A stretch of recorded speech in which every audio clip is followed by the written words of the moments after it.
Y ahora vamos a hablar con algunos miembros que trabajan en Veda para tratar el problema del alcoholismo aquí en El Bierzo, y para ello tenemos un trabajador social y una psicóloga.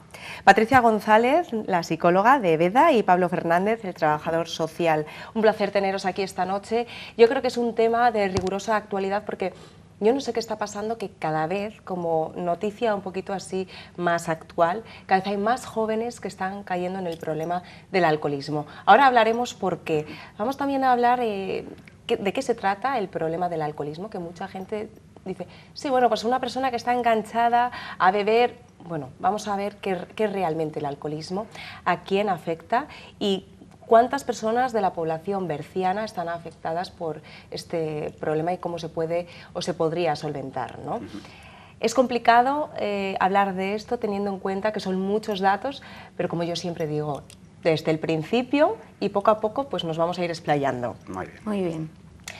El problema del alcoholismo hemos dicho que es un problema que conviene muy bien saberlo, tratarlo a tiempo.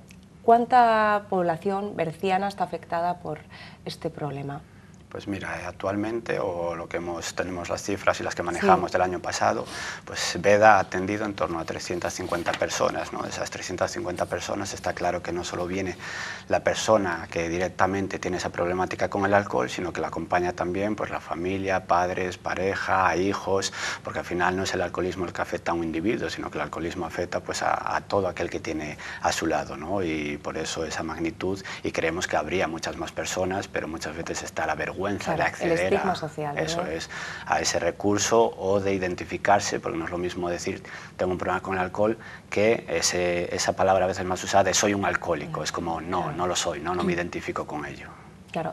¿A qué podemos considerar alcoholismo? Bueno, vamos a, como hemos dicho antes, por partes. ¿Qué es ser alcohólico? ¿Qué es tener un problema de alcoholismo? Pues bueno, es un tema complejo, ¿no? Sí. Y muchas veces, además, está la complicación, ¿no? Que hablábamos del estigma, de me veo como un alcohólico, o también yo creo que está aquí muy enlazado el romper con eso de si yo, por ejemplo, bebo igual que beben los demás, ¿por qué yo soy alcohólico? Claro. ¿No? O todo el mundo bebe. Esos son un poco los mecanismos de defensa también que se utilizan, ¿no? A la hora de esa asunción de la problemática. Sí. Pero bueno, el alcoholismo, para valorar que exista una dependencia, porque aquí también hay que hacer diferencia entre... Y no puedo vivir sin alcohol, claro. Muchos estos días sobre la diferencia entre lo que es el uso, lo que es el abuso y lo que es la dependencia del alcohol. Claro. Y claro, para que haya una dependencia se tienen que dar, ¿no? Unas características concretas, y no es tan sencillo como qué cantidad bebes, ¿no? Sino qué rodea esa cantidad que bebes, o en qué circunstancias, o ese consumo cómo repercute en tu vida social, en tu vida familiar, en tu vida laboral. Claro. Es si decir, eres capaz de estar sin una cerveza al día, por ejemplo. O, no, a ver, sí, no, a ver, en esto sí que es cierto que en el transcurso de los años ha ido variando mucho el patrón de consumo entre las personas dependientes al alcohol, ¿no? Antes, o hace años, la mayor parte de las personas que tenían un problema con el alcohol eran personas que consumían diariamente, ¿no? Y la imagen que tenemos de persona que quizá se levante y necesite alcohol para continuar en su día a día. ¿Qué pasa? Que esa realidad ha cambiado y lo observamos. De hecho, solo hay que ver los datos que tenemos del pasado año 2017, y el consumo compulsivo de alcohol ha aumentado considerablemente. Es decir, cada vez hay más personas, hablamos de las personas que tienen un problema con el alcohol, ¿no? Que beben días concretos y beben a nivel esporádico, es decir, no necesitan el alcohol en el día a día. Pero ¿qué sucede el día que beben? Que son incapaces de tener ese consumo, que hay otros problemas a mayores. Entonces, bueno, sí que es cierto que ahí hemos observado un cambio de lo que es años anteriores, ¿no? Al pasado año 2000. Bueno, ya en los últimos años se estaba viendo que el consumo compulsivo estaba aumentando claro. Y equiparándose o prácticamente al consumo diario. Claro, me imagino que también ese problema de dependencia es difícil de tratar, ¿no? Porque hay que tener en cuenta el aspecto no solamente de decir, bueno, pues físico, ¿no? Ahora mismo vamos a establecer un tratamiento en el que tú no puedas estar de tal día a tal día, vais haciendo pues como un seguimiento, ¿no? Pero el psicológico también quizás es un factor que influye muchísimo. Claro. Sobre todo en el paciente. Sí, nosotros diferenciamos lo que es una desintoxicación de una deshabituación, ¿no? Claro. La desintoxicación es un poco como decías tú, pues dejo de beber o estoy un tiempo sin beber, mi cuerpo está limpio y ya no hay problema, ¿no? El problema está ahí y ahí se trabaja la deshabituación, que es mucho más sobre la persona, es decir, es un crecimiento, un conocimiento personal, por eso los programas de deshabituación son largos, en torno al año, año y medio, 2 años de programa, porque se trabaja sobre la persona, que la persona sea la que cambie con respecto a las emociones, a las conductas, a los hábitos que tiene adquiridos y eso es un trabajo en profundidad, ¿no? No se trata solo de dejar de beber y ya está, sino ¿qué más? Claro. La mayoría de la gente que comienza un tratamiento, ¿cómo responde al principio? Y suelen ser prácticamente todos los pacientes que comienzan o inician un tratamiento, ¿suele ser el tratamiento eficiente para que no lo dejen? ¿O hay veces que se dan por vencidos? Bueno, es complejo, ¿no? Pero sí que es cierto que hemos de valorar que una vez que dan el paso de venir al centro y de cruzar esa puerta, yo siempre les solemos decir que esa es la parte más complicada, ¿no? Aunque sea no por iniciativa propia, sino por algún tipo de presión, pero bueno, ya han cruzado la puerta. Luego el trabajo pues es complejo, pero bueno, ya están ahí. Entonces, sí que es cierto que al final esto es una enfermedad y es una enfermedad en la cual está muy presente el autoengaño, ¿no? Otra vez volvemos a hablar de mecanismos de defensa. Y entre el autoengaño podemos encontrar pues, lo que comentábamos antes, yo no bebo tanto o realmente todo el mundo bebe como yo. Entonces, al principio se puede observar cierta ambivalencia, ¿no? Es decir, un día quieren dejar de beber, al día siguiente no lo tienen tan claro. Pero bueno, sí que es cierto que observamos que a medida que van evolucionando, que van cambiando de grupo, que van avanzando, en la mayor parte de las ocasiones los avances en su nivel de motivación y los cambios no solo físicos, sino a nivel psicológicos que ven en sí mismos, claro. Y que sobre todo observan también otras personas de su alrededor en ellos. El trabajo en equipo es fundamental, ¿no? Sí. Sí, es muy importante.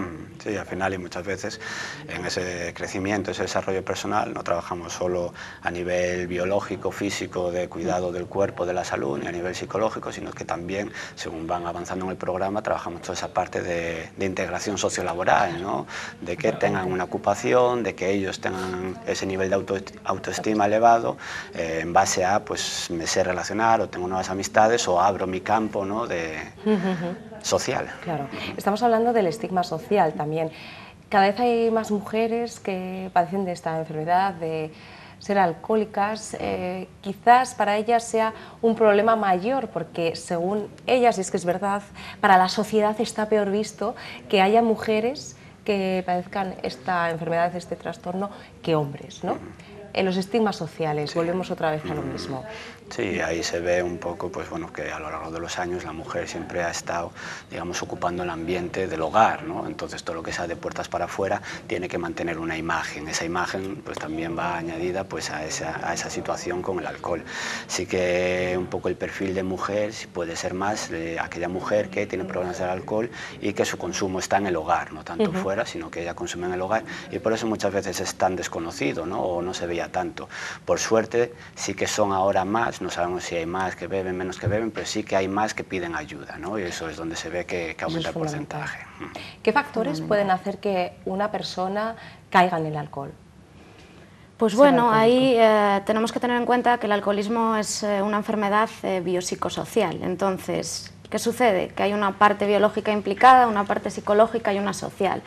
Entonces, esto se comenta mucho con ellos porque muchas veces intentan buscar un porqué, ¿no? Y no hay un único porqué, sino que puede ser que haya una carga genética, pero bueno, como para otras tantas enfermedades, ¿qué sucede? Que muchas veces las circunstancias socioambientales o los factores de personalidad hacen que se desarrolle una dependencia. Por supuesto también el consumo, es decir, si tú no consumes alcohol, pues obviamente... No tienes esas papeletas, no, claro. pero sí que es cierto que vivimos en una sociedad en la cual el consumo de alcohol está tolerado, socialmente bien visto. Claro. Y es más, lo que sí que es preocupante, chicos, es que cada vez haya gente más joven consumiendo alcohol. Claro. Eso es muy preocupante no solamente para las familias, sino para el futuro de estos chavales, ¿no? Porque estamos hablando también de adolescentes. Claro, sí, los consumos de alcohol... ¿Esto a qué creéis que se puede deber también, ¿no? Porque es bastante preocupante. Claro. Yo creo que, o creemos que una parte de lo que se puede deber es un poco la permisividad en mensajes, muchas veces, como decía Patricia, social y culturalmente, de aceptación del alcohol, ¿no?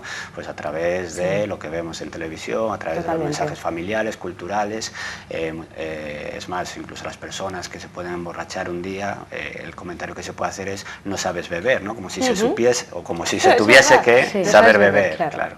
Entonces esos mensajes al final hacen que la percepción por parte de los jóvenes, que es cuando empiezan los primeros consumos... Que piensan que se desinhiben más, porque muchos de los jóvenes tienen la errónea idea de que consumiendo alcohol parece que sacan su lado más divertido, su lado más gracioso, parece que son más libres, se olvidan un poquito de todo lo que les rodea, incluso gente que en cierto modo está marginada, comienzan también a consumir alcohol para decir, bueno, voy a desinhibirme, voy a ser uno más de la manada, ¿no?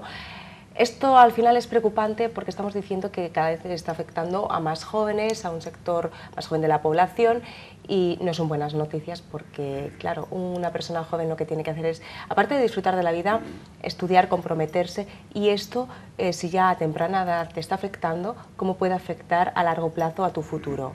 Pues la verdad que los resultados y el desencadenante no es muy bueno.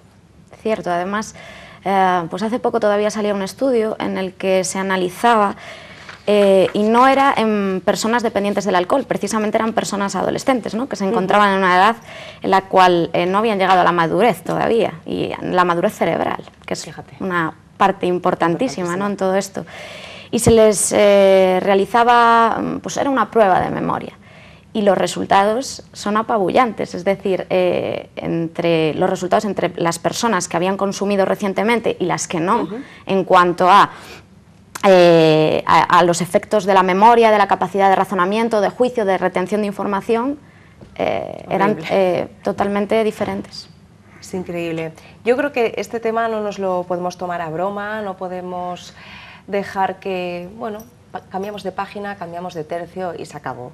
Yo creo que es un tema a tratar, a debatir, y sí que os propongo, chicos, que en los próximos meses me acompañéis y sigamos tratando y desarrollando esto, porque hay muchos puntos y creo que encima, pues eso, se nos queda corto todo lo que podemos aportar, e incluso si hay gente que se puede atrever a estar aquí, compartir su historia, compartir sus testimonios para, en cierto modo, prevenir o también decir a la gente que es algo tan horrible de que al final es muy difícil salir, se puede salir, ¿no? Pero las consecuencias son horribles, tanto para la familia, tanto para la persona, para su ambiente laboral y su ambiente personal. Así que muchísimas gracias por acompañarnos y os emplazo para los próximos meses y sigamos desarrollando esto y vamos a intentar entre todos erradicar este problema y esta enfermedad. Muchas gracias. Muchas gracias a vosotros.